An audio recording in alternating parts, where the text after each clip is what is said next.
They denied having anything to do with the crime. A Hamilton County Juvenile Court magistrate isn't buying it. And late this afternoon, she found the two teens guilty of trespassing and animal cruelty. Only Local 12 News was there for the horrific details. Rich Jaffe joins us now from the newsroom with more on this very disturbing story. Rich.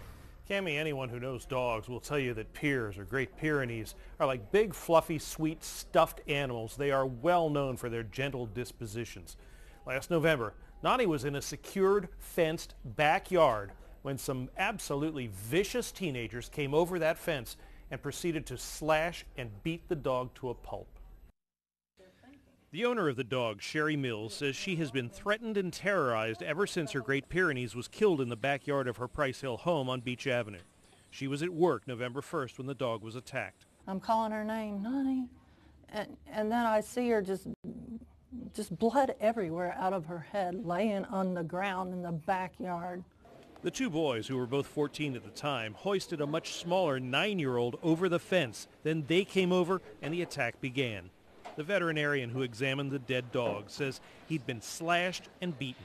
When I've met a Pyrenees, they've always seemed to be gentle, kind, sort of lumbering, doofy dogs. All of the trauma was to the head, ear, and the neck.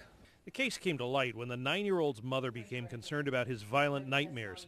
She went to Sherry Mills. We're not identifying the mom to protect the child. They kept seeing the dog bloody and laying there crying. I think one time he said he seen the dog coming at him bloody and crying. The teenagers, who are brothers, sat looking bored through much of their trial. Their aunt and guardian testified that they're closely supervised good kids. They're not typical. I keep a close noose on them.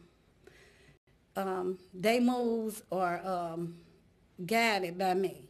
Magistrate Wendy Cross found that the teen's testimony was not credible. And at the same time, she found the 9-year-old story was absolutely compelling. In the end, Cross found the teens guilty of animal cruelty and trespassing.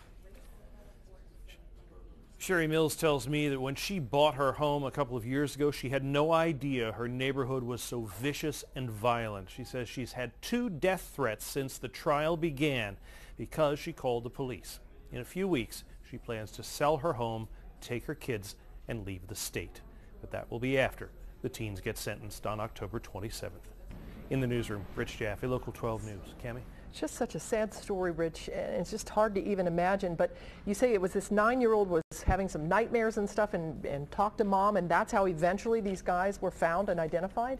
That's one of the few good things to come out of all this, indeed. That 9-year-old had been boosted up. He was literally thrown over the fence. He was there when the attack was committed, and then they boosted him back up, threw him over the fence. But he was so tortured by what he had seen that his nightmares gave rise to telling his mother what happened, and then his mom went to Sherry Mills and told her that she knows what happened in her backyard, and that led police to arrest the teens. Wow, unbelievable. Rich Jaffe, thank you. Now, the teens went home pending a probation investigation by juvenile court authorities. They are under order to stay away from the victim and her family. The charges are misdemeanors, and the two have no prior criminal record. At sentencing, they could be put on probation or ordered into some type of program for treatment. Of course, we'll let you know what happens.